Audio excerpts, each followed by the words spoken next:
Hello, welcome back. It's a video with me in a room with a keyboard, piano. Let me put this down so I can do this. Alright, I did that. Okay, yes, we're getting down to business. I have this deck of cards that says TM, but it should really have little R, the registered trademark circle, because it's gotten to that point. And I want to bring you some good news. You know, not the good news. I want to bring you the good news too, but here's some other good news. It has to do with learning music, because it seems like a pretty peaceful activity, right? Relatively harmless thing that you can do with your time. And I made a deck of cards to help you explore the world of music so that you can get better at it and have more fun doing it, and then feel more inclined to play music with other people instead of do other awful things that our species is currently doing to itself in so many ways and avenues and aspects. But anyway, I'm pulling the cards out and I'm going to tell you about them. Yes, this video is brought to you by these cards right here. I made them, so I guess I'm bringing you this video and I'm bringing you these cards. I'm bringing it all to you. Let's do a brief overview of the gnöd-möd deck of cards. There's two different types of cards. There's this back over here and there's this back. This over here with the cool dodecagon with all of the vertices, right? All the vertices connected by lines so that you get every single point on a 12-sided shape.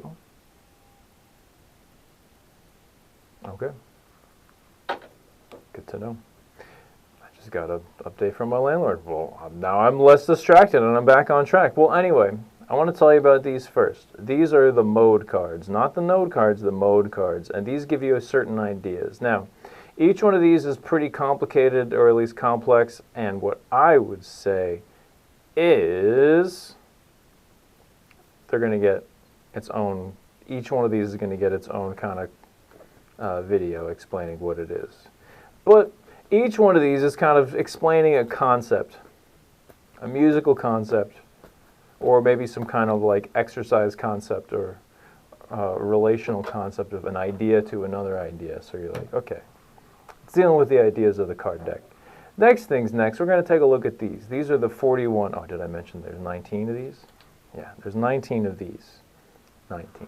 It's a nice prime number. Then over here we got another nice prime number set of cards. These are 41. There's 41 of these, and that's because there's 6 2-note cards. There's 15 3-note cards, and there's 24 note cards. And if you add that all up, it should all add up to 41. And that's the prime number of cards that we have in this portion of the deck that are denoted by this card back right here, as you can see. Okay, what does that have to do with anything? Music. It has everything to do with music. This whole deck of cards is a love letter to the major scale for some specific reasons, but also 7-note scales in general. So you could take a 7-note scale and you can apply the same kind of rules that you would get from this card deck to any 7-note scale, but the major scale is certainly worth exploring for lots of good reasons. Now, every single one of these will have a tower on it. Here's the tower. That's what it looks like. Is it a tower of power? You be the judge. You try and sing it. That's what's going on here. So this is a tower. I'm starting on this first note, then I'm using a second note, then a third note. Then, within the context of the scale, I'm skipping over the 4th and 5th note to get to the 6th note, which in the key of C major will sound like this. In the key of G major, starting on a C, will sound like this. In the key of D major, starting on a C sharp now, will sound like this. Ooh, that sounds kind of cool. In the key of, I'll flip up ahead to the key of E. Oh, interesting. And I'll be in the key of A now. I'll be in the key of C sharp now. Okay, it's the same card. Now that was going into different keys. Could I do that with a 3-note card? Oh, I happen to have one queued up next. How about that? Yeah, of course, because I could do that in the key of C, which would be the same as being in the key of G, but not in the key of D. All right, now I'm in the key of D, but that's not quite the same as being in the key... Oh, yeah, I'm in the key of D, right? Yeah, that's in the key of D. So now I guess I should go to the key of A. And now I'll be in the key of E. Alright, so now that's what's going on there. My goodness. Oh, and I have a 2-note card queued up. How perfect.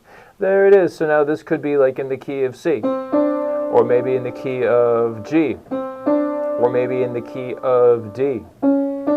Or maybe in the key of, I'll skip ahead to E. I guess I could do this in the key of A as well. There's the key of A. Now here's the key of E. Interesting. So essentially what these do is they pictographically give you towers of notes where up is up and down is down. I'm sorry, I tripped on my hand. Got a little ambitious there. Down is down. Up is up. And the rest is history, as they say. Oh yeah, here's this classic card. I think you've heard this before.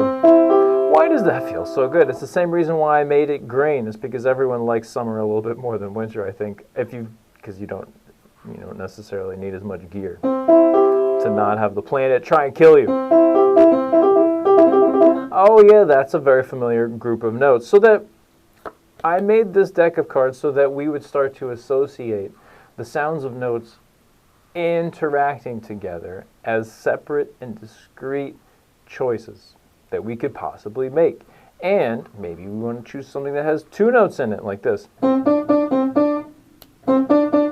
Did you really get that one? Ah, maybe you did. Those two notes are right next to each other. Or maybe, ooh, I just saw, here, this one. I'll start this one on a C, in the key of C, and it'll sound like a familiar song. Oh, when the saints go marching in, oh, when the saints, yeah, oh, when the saints. Skips the second note in the scale. You're going to find that this is the vocabulary. When you choose notes from a scale, you're choosing notes from a scale. So the towers tell you which notes to choose. And they choose groups of 2, all 6 options that you have. And they choose groups of 3, all 15 options that you have. And they choose groups of 4, all 20 options that you have. Now, what's interesting about that is that they're all color-coded. So that if I take a look at the blah, blah, blah, blah, blah, blah, blah, where's my 2s at? Oh my goodness, did I shuffle this? Oh, here's the 2. There's 1, 2, 1, 2, 1, 2, 1, 2, 1, 2, 1, 2, 1, 2, 1, 2, 1, 2. Yeah, that's right. I'm finding it. See if I can find all my 2s. Oh, there's some 2s. There's some 2s. I found just about all my 2s. I did. I found all my 2s. That came out pretty quickly. 2. These are color-coded, so that if you have any pre-existing knowledge of something called inversions, you're going to see that these are color-coded so that the inversions match each other. So that if I take a look at these 2 notes, a C and a D, I could take that C and a D and spread them way far apart so that the C is really high and the D is down low. And it's still C and D, C and D. Oh, the weirder C and D, but C and D. It still lines up, even though there's some octave displacement. I can do the same thing with these green cards over here and say, oh, so there's a C and E, C and E, C and E. It's still the same thing because I'm choosing C and E, even though there's some octave displacement. Now that's going to be the same thing for C and G. C and G, that's the tall purple. And then I can go to C and G, C and G. Oh, that's the same choice, but, from a different perspective. So those are all the 2-note cards. Now, it also gives you different permutations, and the dice let you know, and they pick. Where's the dice? Oh yeah, the dice that come right here, and the dice and everything nice with the dice. So if I see like, oh, I want to pick one of these, well, I'm going to need to choose one of these triangular regions first. So I'll roll this die and see what it's got. Oh, I see a 4 in a triangle. That's going to be this one. Then I'm going to roll this one over here, this black one, this cube, the classic D6, and it says a 2. So now, ooh, that means that I'm going to take this and go like this. And that's my basic idea right there. Now from there, I could take that and I could say, what if I move it?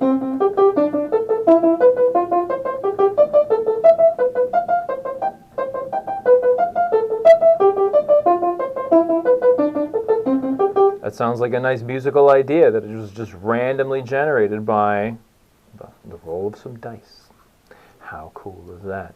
All right, let's see. Since that was real nice, let's take a look at all of the different 3. Oh, shoot, that's going to be a lot. Well, I'm going to have to separate the 3s and the 4s from each other because, you know, they're still kind of all remaining as part of the same group. But it's not going to be too tricky to do that, as I can just very quickly and look, be like, hey, are these 3 notes or 4 notes? 3 notes or 4 notes? 3 notes or 4 notes? Oh, this is almost like a piece of cake. Like, it's like a fun, mindless activity. Oh, how fun and mindless to just sort through these cards. Yeah. It's actually pretty, yeah, I could even make fun of the process while I'm talking to you about it. Oh, that's a 4. All right, there's a 3, there's a 4, there's a 3, there's a 4, there's a 3, there's a 4. All right, so now these are the 15 3-note cards, and you're going to notice that there's 5 different colors because, yes, 3-note groups also have inversions. So they're going to be color-coded inversions as well. And you're going to see that all of the 3-note cards are going to have the same pattern of patterns, in which case you can change the order of the notes. So for instance, I'll take this first purple card and I'll be like, oh wait, that's a different song. All right, so Stand By Me bass line. It might be in the key of F, might not be, but I just played it in the key of F. I'm going to take this 11-sided die because I see I have 1, 2, 3, 4, 5, 6, 7, 8, 9, 10, 11 different options over here, and I'll count. Let's see. Oh, oh, 7, lucky 7. 1, 2, 3, 4, 5, 6, 7. 6, 7. He said the thing. He did. All right, so 7, that's going to go like this. That's what it is. And I could take that and move it.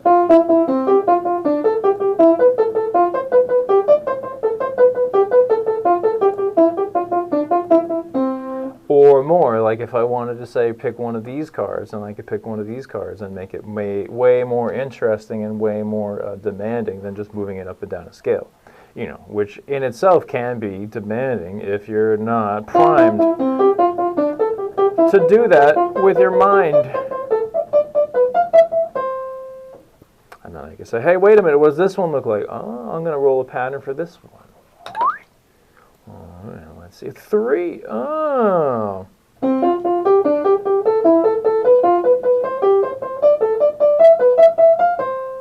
I like that one. All right, let's go to this one. All right, let me roll another pattern. It's another blue card, which means it's going to be an inversion of U card. No, it's an inversion of the last card. That's number 10. Ah.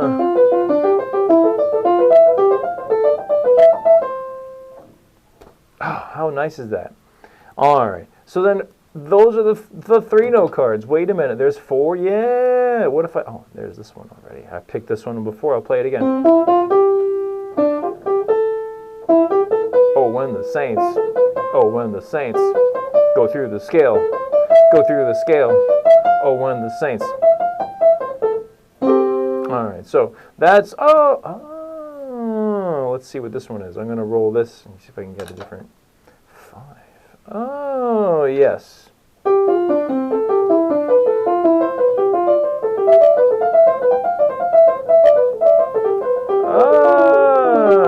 Sloppy guitar fingers on a keyboard, yikes. Let's maybe make it a little bit easier.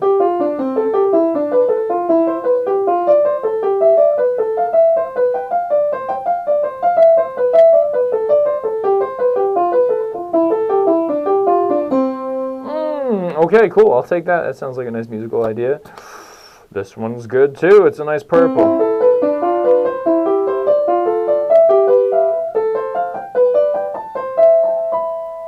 Sounds good. Here's another one.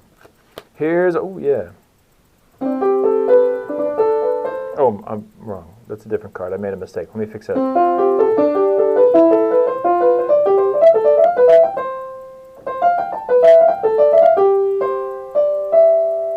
Nice. Oh yeah, this one.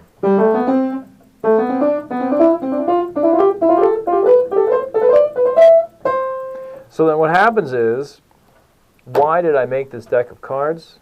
It's so that you have something to familiarize yourself with the vocabulary of choice. The vocabulary of choice that goes into making music and choosing which musical sounds you want yourself to hear, and then also the people that are within earshot to hear, so that they can hear what you're playing and be like, oh, I hear that. That sounds like music to me. even though it's a strange music I've never heard before in my life. Or maybe not. Maybe it's something that's familiar. Either way, it's all coming from a vocabulary of choosing notes. And what better way to do that than to represent it with little colorful towers in a deck of cards that you can use to randomize the vocabulary of choice when you're practicing choosing notes or practicing using the notes that you choose, because don't you want to just do that in music? I think so. I think so too. Anyway, I think I'm going to put this away, maybe make another video wearing the same shirt and hat. I don't know. I'll think about it.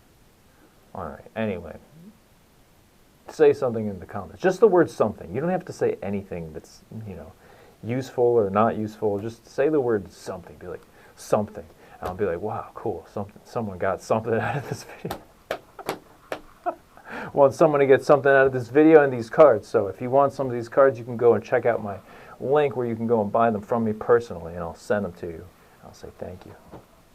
And if you want to leave a comment, I've already suggested the word something, so that way you can let me know that you got something out of this video. That would be cool too. If you want to hit like and subscribe on the way out too, I think that would be cool. But aside from all that housekeeping, I think that's it for today, and I'll see you next time. Peace be with you. Bye.